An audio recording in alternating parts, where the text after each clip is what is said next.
Page number 162, Kabir सागर का सरलार्थ, अध्याय अनुराग सागर का सारांश, जो परमपिता परमेश्वर सतगुरु रामपाल जी भगवान ने हमें लिख के दी है। भगत के 16 गुण, आगे लिखा आभूषण, यानी भगत के 16 आभूषण कौन कौन से हैं जिनको धारण किए बिना परमात्मा हमें स्वीकार नहीं करेगा, जिनको धारण किए बिना, उन आभूषणों को धारण किए बिना परमात्मा हमें सतलोक के लिए नहीं लेके जाएगा, नहीं तैयार करेगा, परमात्मा हमसे प्रसन्न नहीं होगा। भगत के 16 गुण अर्थात आभूषण। परमेश्वर कबीर जी ने कहा कि हे धर्मदास, भव सागर यानी काल लोक से निकलने के लिए भक्ति की शक्ति की आवश्यकता होती है। परमात्मा प्राप्ति के लिए जीव में 16 लक्षण अनिवार्य हैं। परमात्मा प्राप्ति के लिए यानी सतलोक के लिए, गुरु के दिल में जगह बनाने के लिए, गुरु के चरणों में स्थान पाने के लिए 16 गुण जरूरी हैं। भगत में 16 लक्षण जरूरी हैं। अगर एक भी लक्षण, ये 16 गुण, ये समझ लेना, ये 16 कला हैं। जैसे श्री कृष्ण जी 16 कलाओं के भगवान थे, ऐसे ही जिस दिन हमारे अंदर ये 16 कला नहीं आ जाएंगी, 16 गुण नहीं आ जाएंगे, हम सतलोक नहीं जा सकते। और समय बच रहा थोड़ा, समय ज्यादा नहीं है। इनको आत्मा के 16 श्रृंगार अर्थात आभूषण कहा जाता है। जैसे सांसारिक दुनिया में जो स्त्री सारे गहने वाने, टिक्की, बिंदी, सिंदूर वगैरह, सोने चांदी के गहने वाने, बढ़िया बढ़िया कपड़े पहन के, हार श्रृंगार करके, होठ वाट लाल करके, पाउडर पाउडर लगा के, यानी जो बिल्कुल ऐश्वर्या राय बन के रहती है, उसको उसका पति मतलब उसको जो है स्वीकार करता है कि बहुत सुंदर लग रही है, बहुत अच्छी है, वाह जी वाह, धन्य हो गया मैं तो ऐसी पत्नी को प्राप्त करके। यानी वो श्रृंगार उस सांसारिक औरत के लिए उसको पति को प्रसन्न करने का साधन है। और भक्ति मार्ग में उनमें से एक भी नहीं होना चाहिए। वो झूठा हार श्रृंगार, वो झूठे गहने, सोना चांदी है, फलाना दिखना, ये पाउडर पाउडर प्लास्टिक जो भी है, होठ लाल करना, बिंदी सिंदूर मांग, कुछ नहीं, उनमें से एक भी नहीं होना चाहिए, बिल्कुल विपरीत। तो भक्ति मार्ग में 16 आभूषण कौन कौन से बताए परमात्मा ने। और भाई वो भक्ति के 16 आभूषण उसी समय धारण किए जाएंगे, वो ही भगत धारण कर सकता है जो इस काल लोक के नकली आभूषणों से मुक्ति पालेगा। अभी तक तो भाई बहन ये सोना चांदी पहनना ही नहीं छोड़ रहे, नकली आभूषण ही नहीं उतार पा रहे, तो असली आभूषण कहां से पहनोगे। उन नकलियों को उतारे बिना असली आभूषण नहीं पहने जा सकते। तो असली आभूषण क्या बताए परमात्मा ने भक्ति के। ज्ञान, प्रथम ज्ञान, ज्ञान को आधार, जैसे हम लोग साथ संगति में ज्ञान को आधार बना के परमात्मा की महिमा करते हैं। सबसे पहला ज्ञान, क्योंकि ज्ञान मार्ग है। इस ज्ञान को आधार बना के ही हम अपने गुरु के ऊपर विश्वास कर सकते हैं और आत्मा दृढ़ होकर सतलोक के लिए तैयारी कर सकती है। तो सबसे पहला ज्ञान होना चाहिए भगत को, और ज्ञान में सब कुछ आ जाता है। ज्ञान यज्ञ में सारे यज्ञ आ जाते हैं। तो सबसे पहले परमात्मा ने ज्ञान को महत्व दिया। सबसे पहला श्रृंगार क्या है? ज्ञान। ज्ञान आधार से हमारा उठना बैठना बोलना चलना, परमात्मा के प्रति हमारी श्रद्धा लगन, चिंतन मनन हर चीज पे। दूसरा विवेक, भगत के अंदर बुद्धि भी होनी चाहिए। ऐसा नहीं कि किसी ने कह दिया वैसा ही मान लिया, किसी भगत ने कह दिया वो ही मान लिया, गुरुदेव के परिवार वालों ने कह दिया वो ही मान लिया, बहुत बड़ा भगत है सारनाम मिला हुआ, ये जो कह रहा सही होगा, टट्टू सही होगा। वो सारनामियों की दुर्गति हुई पड़ी है, सबकी मर्यादा खंडित है। तो परमात्मा कहते हैं ज्ञान के साथ साथ भगत में विवेक भी होना चाहिए। अपने गुरुजी की शिक्षाओं के आधार से उसको थोड़ा धैर्य रख के हर चीज पे डिसीजन लेना चाहिए। देखा देखी में डिसीजन नहीं लेना चाहिए। भक्ति का विवेक होना चाहिए। दुनिया भाग रही है तो भागने दे, भगत देखा देखी में भाग रहे हैं तो भागने दे। ये देखा देखी में भागने का समय नहीं है, आंखों पे काली पट्टी बांधने का मार्ग नहीं है, किसी के ऊपर अपने गुरुदेव को छोड़ के किसी पे भी ब्लाइंड फेथ करने का मार्ग नहीं है। तो गुरुदेव कहते हैं ज्ञान के साथ में दूसरा आभूषण है विवेक। भगत को विवेकी भी होना चाहिए। सत्य भाषण करना चाहिए भगत को, झूठ का सहारा नहीं लेना चाहिए। परमात्मा पे विश्वास रखना चाहिए, सत्य के साथ परमात्मा है। संतोष यानी भगत के अंदर धीरज होना चाहिए, धैर्य होना चाहिए, संतोष होना चाहिए, माया जोड़ने को लेके संतोष होना चाहिए, काम क्रोध को लेके भगत में संतोष होना चाहिए, प्रेम भाव होना चाहिए सबसे ज्यादा अपने भगवान में, अपने गुरु में। बिना प्रेम पावे नहीं, चाहे कोटि समाधि लाओ, चाहे कितने जब तक और आरतियां कर लो, कहते हैं जब तक आपका प्रेम आपके गुरु जी में नहीं उमड़ेगा, रह रह के आपकी आंखों से आंसू नहीं आएंगे, आपके परमात्मा की याद में, अपने इस काल लोक में फंसे रहने को लेके कि परमात्मा अब की बार भी रह गया तो मेरा तो बेड़ा गर्क हो जाएगा। तो कहते हैं प्रेम भाव होना चाहिए भगत के अंदर। भक्तों के साथ में भी प्यार प्रेम से बोलना, मीठा बोलना, ऊंचा नहीं बोलना, किसी को गाली नहीं देनी, लड़ाई झगड़ा नहीं करना, प्रेम के साथ में। और विशेष प्रेम अपने गुरुजी में, धीरज, शांति, धैर्य, सोच समझ के काम करना, थोड़ा धैर्य रखना। अब देखते हैं साथ संगति में, हाँ भाई हम आपकी बार गुरुजी की फोटो लाए हैं बनवा के बढ़िया, लो भाई ये किस किस को चाहिए, तो धीरज नहीं रखते भगत। 40-50 तो भगत होते हैं और वो भी एक दूसरे के ऊपर आएंगे कूद कूद के, मेरे को दे मेरे को दे। अरे फोटो ही तो है, नहीं मिली तो नहीं मिली, अगली साथ संगति में मिल जाएगी। ये जगत वालों की तरह जैसे कहीं कोई भंडारा बट रहा होता और भूख लग रही हो, दौड़ दौड़ के जाते मेरे को दे मेरे को दे। ये भक्तों के लक्षण नहीं है। धीरज धारण करो। अगर आपसे पहले कोई ले रहा है तो वो भी तो आपका भाई है, वो भी तो आपका भाई है। अरे आप और आपके बेटे दोनों भूखे हैं और कोई आदमी कोई खाना बांट रहा हो और आपका बेटा जाके ले रहा है, तो आप उससे पहले लेने का प्रयास करोगे क्या? क्योंकि आपको पता है कि ये मेरा ही तो बेटा है, मेरा ही तो भाई है, ये ले रहा मैं ले रहा हूं, बात एक ही है, बचेगा तो मैं और ले लूंगा। लेकिन नहीं, हाँ भाई मेमोरी कार्ड किस किस को चाहिए, तो दौड़ के आएंगे जैसे मतलब हिरण की तरह। अरे डट जाओ, शांति रखो भाई, तुम्हारे लिए लाए। लेकिन नहीं, वो धीरज नहीं, अभी तो धीरज नहीं है तो परमात्मा पास में नहीं है। अपनी जगह पे बैठे रहा करो, मिल जाएगा। हमें भी पता है कि कोई लाखों की संख्या में तो आ नहीं रही, कोई साथ संगति में 100-50 आते हैं तो उससे ज्यादा ही लेके जाते हैं हम, तो मिल जाता है अगर धैर्य रखोगे तो। परमात्मा कहते हैं धीरज के धरे हाथी बंध्या बंध्या मन भर खाए। हाथी को धैर्य होता है, धीरज होता है, उसको अपने मालिक पे विश्वास होता है, इसलिए कहते हैं खूंटे से बंधा बंधा भी परमात्मा उसको खाने के लिए देता है। एक मन खाता है हाथी रोज 40 किलो। क्यों? क्योंकि हाथी को धीरज है, वो हड़बड़ी नहीं करता। तो कहते हैं धीरज के धरे हाथी बंध्या बंध्या मन भर खाए, और एक टूक के कारण वो कुत्ता 70 घर फिर आए। और एक रोटी टुकड़े के कारण कुत्ता 70 घर में मुंह मारता रहता है। कहीं टूक मिलते हैं तो कहीं जूत मिलते हैं। तो भाई हमने ये कुत्ता कर्म नहीं करना। कोई भी काम हो, कहीं भी, चाहे साथ संगति में, चाहे अपने घर पे, चाहे मार्केट में, भगत ने धीरज धारण करना चाहिए, जल्दबाजी नहीं करनी चाहिए, हड़बड़ी नहीं करनी चाहिए। नहीं मिल रही तो ये सोच के कि हो सकता है मेरे गुरुजी की इसी में कोई मतलब मेहर है, मेरे गुरुजी की यही रजा है, कोई बात नहीं, अगली बार ले लेंगे, एक ही बात है, ये भी तो जो है मेरे भक्तों के घर में जाएगी, कोई बात नहीं। और मिल गई तो आराम से मिल जाएगी। तो जल्दबाजी नहीं करनी किसी भी चीज के लिए, ना भंडारे के लिए, ना किसी भक्ति की सामग्री के लिए। तो धीरज परमात्मा ने बताया कि भगत के अंदर ये गुण होना चाहिए। निर्दोषा, आगे कोष्टक में गुरुजी ने लिखा है धोखा रहित। निर्दोषा यानी भगत को बिल्कुल पाक साफ होना चाहिए। भगत के मन में किसी के प्रति धोखाधड़ी मन में भी नहीं आनी चाहिए, छल कपट के भाव मन में भी नहीं होने चाहिए। हमारा नुकसान हो रहा है, हो जाने दो, हमें कोई ठग रहा है उसको ठग के ले जाने दो। कबीरा आप ठगाइए और ना ठगिए कोई, आप ठगाए सुख होत हैं और ठगे दुख होई। तो हमने किसी को नहीं ठगना, हमें कोई ठग रहा है तो ठगने दो। जो तो को काटा बोवे ताको बो तू फूल, तो ये फूल के फूल हैं वाको हैं त्रिशूल। हमने धोखाधड़ी नहीं करनी, हमने छल कपट नहीं करना, फिर हमारा परमात्मा साथ देगा। हमें किसी चीज की परमात्मा वो कमी नहीं छोड़ेगा मालिक। तो भगत को धोखे से रहित होना चाहिए, निर्दोषा होना चाहिए। 8वां लक्षण क्या बताया मालिक ने? दया। दया धर्म का मूल है, पाप मूल अभिमान, तुलसी दया न छोड़िए जब लग घट में प्राण। दया तो बहुत ही जरूरी है हर चीज के प्रति।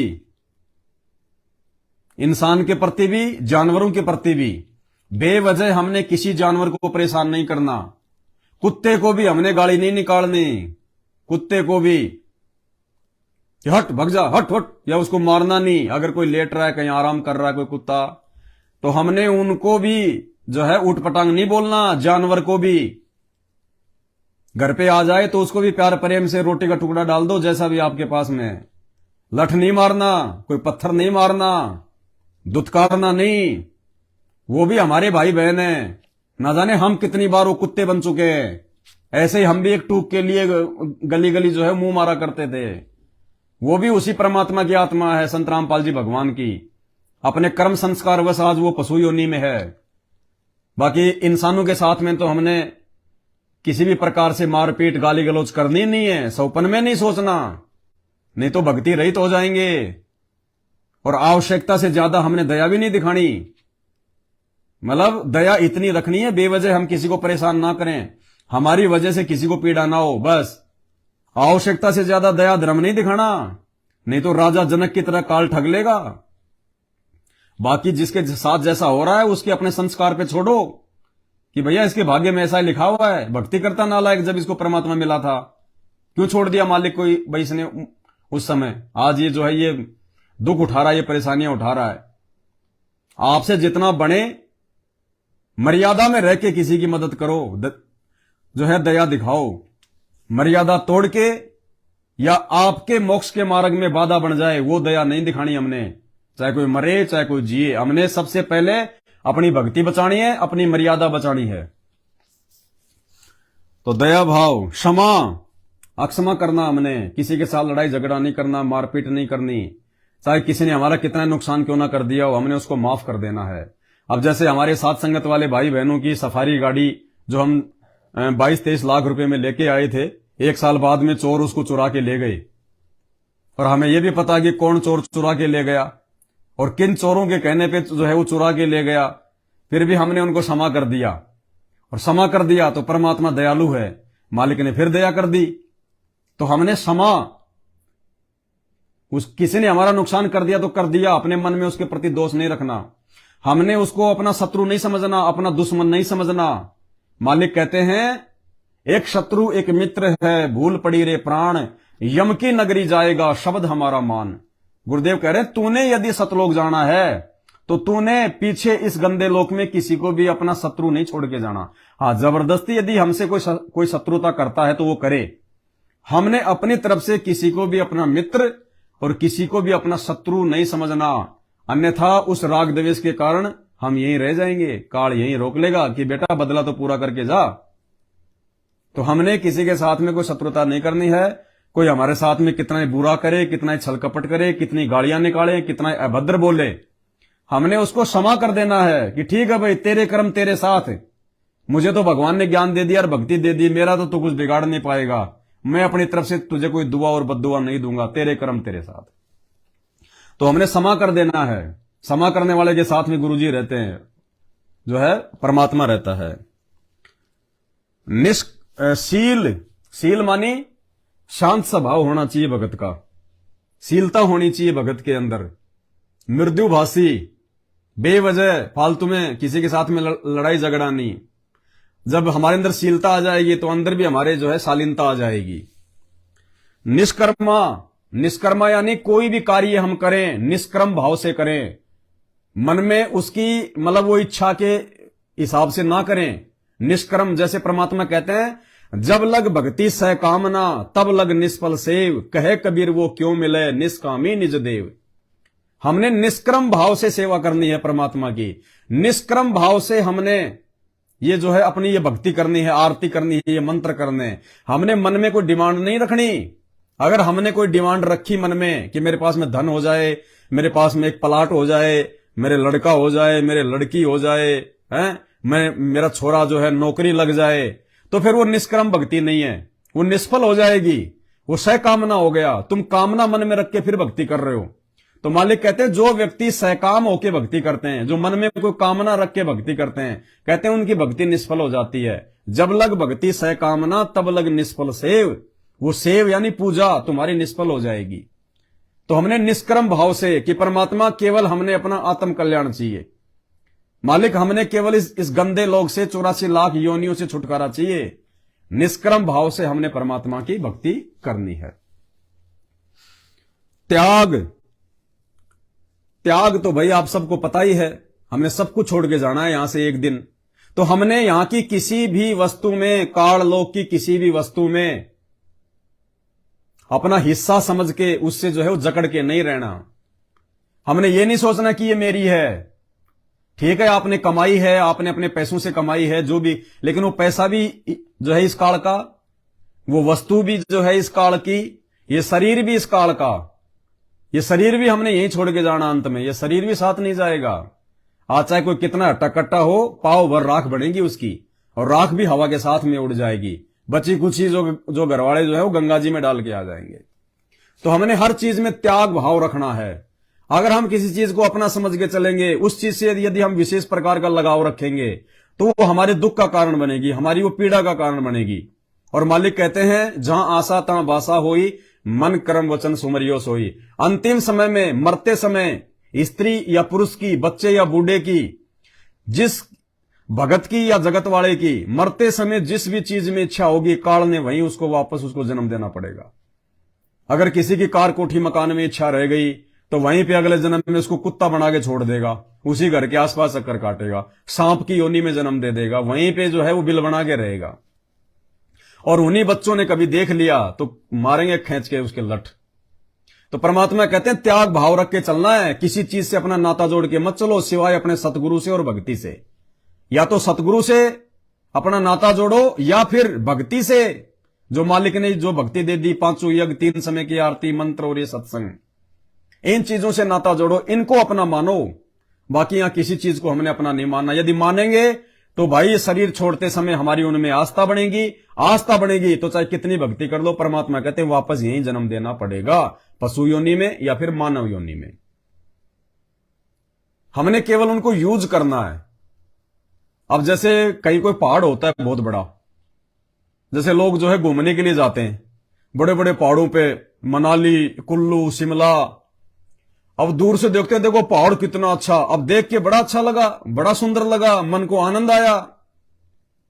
लेकिन क्या हमारी उसके अंदर रुचि बनती है? क्या उस पहाड़ में हम कोई अपनापन जो है वो देखते हैं? नहीं। क्यों? क्योंकि हमें पता है कि हमारा नहीं है। बस देख के खुश हो लो, आनंद ले लो, मजे ले लो, लेकिन पहाड़ में रुचि नहीं बनती, क्योंकि हमें पता है, अंदर से पता है कि यह पहाड़ मेरा नहीं है, मुझे कोई नहीं देगा, इस पे अधिकार जमाने कोई नहीं देगा। इसलिए यह सोचकर कि यह मेरा नहीं है, बस दूर खड़े होकर हमने आनंद ले लिया और आ गए। इसी प्रकार से हमने जो परमात्मा ने हमें अपने भाग्य में या संस्कार में जो भी चीज दी हुई है, कार, कोठी, बेटा, बेटी, मकान, जायदाद, बिजनेस, परमात्मा कहते हैं उसके अंदर त्याग की भावना रखो हमेशा। और एक मालिक ने एक बहुत अच्छा उदाहरण दिया, जैसे हम किसी होटल में जाते हैं, रात को रुकते हैं 1500 रुपया रेंट देके, और जब हम उस होटल में रात को रुकते हैं तो हमारे को बेड भी मिलता है, हमारे को जो है पंखा भी मिलता है, उस कमरे में हमारे को एसी भी लगी हुई मिलती है, उस कमरे में एक जो है वो टीवी भी होता है, टेबल भी होती है। लेकिन जब हम सुबह चलते हैं वो मकान छोड़ के, तो क्या हम टीवी को उठा के चलते हैं? हम वो चादर अपने बैग में डाल के चलते हैं? वो बेड को लेते हैं कि ये तो मेरा बेड है, मैं रहा था रात को, मैं सोया था इस पे, ये टीवी तो मेरा हो गया, मैंने पूरी रात इसमें जो है वो फिल्म देखी है।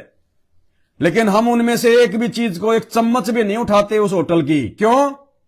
क्योंकि हमें पता है कि ये मेरी नहीं है, ये किराए की है सारी चीजें, मैंने 1000 रुपए दिए तो मेरे को रात के उपयोग के लिए दे दी इन्होंने, ये मेरी नहीं है।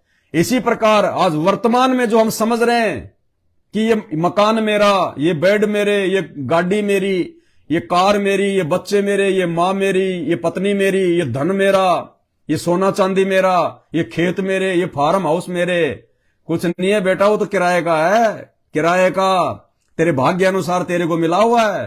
वो जमीन जिसका तू मालिक बन के बैठा है, वो जमीन वहीं पड़ी है, वो जमीन वहीं की वहीं है, और लाखों लोग उस पर रजिस्ट्रियां करवा करवा के मर गए।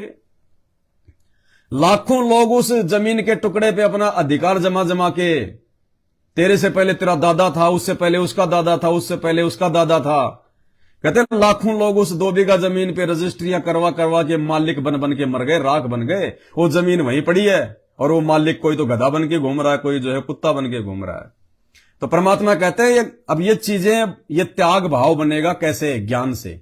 ज्ञान बिना नहीं बन सकता, चाहे कितनी कोशिश कर ले।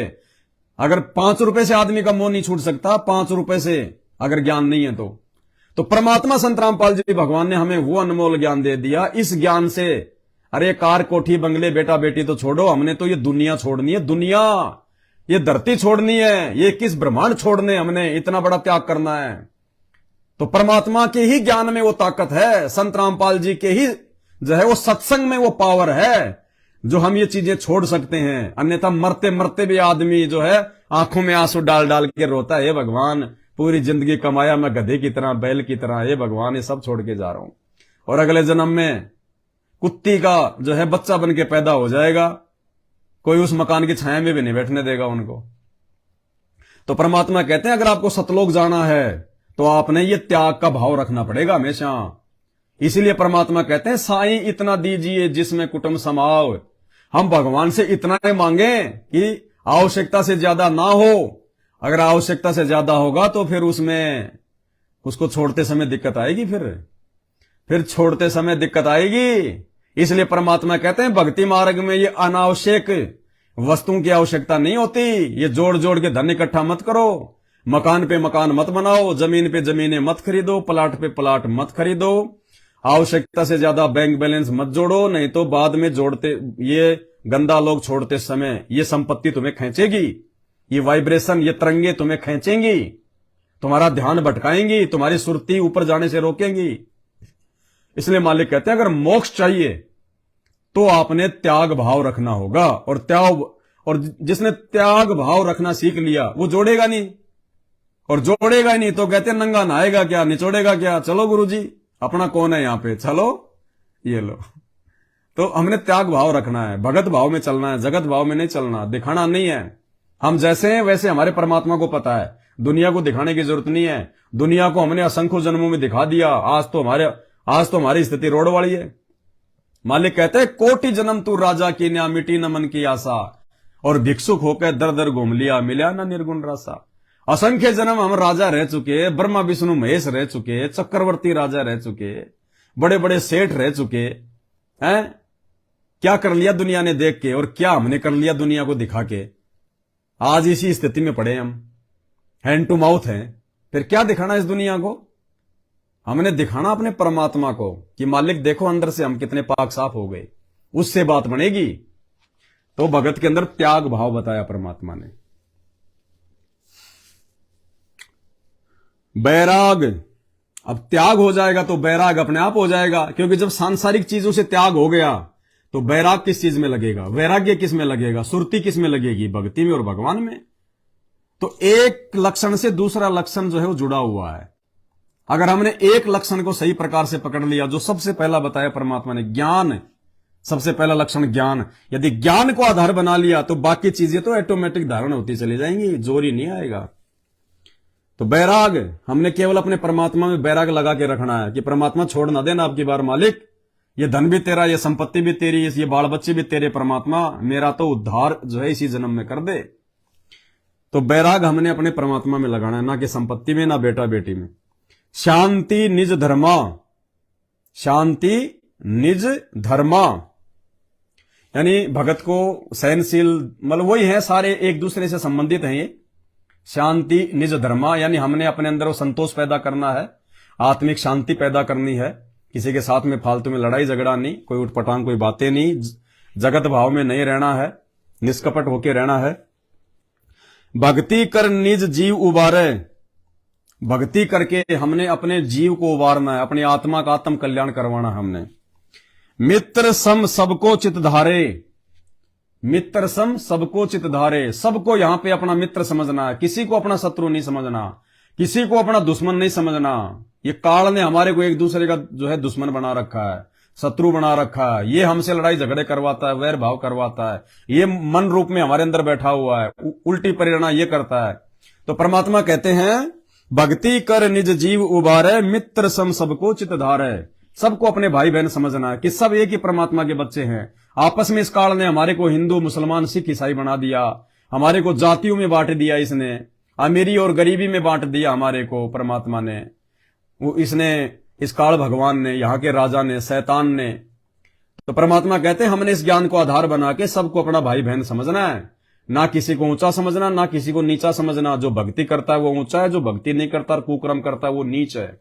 वो चाहे किसी भी धर्म में, किसी भी जाति में क्यों ना हो। कर्म आधार से लोग ऊंचे नीचे होते हैं, जाति और धर्म आधार से कोई ऊंचा नीचा नहीं होता।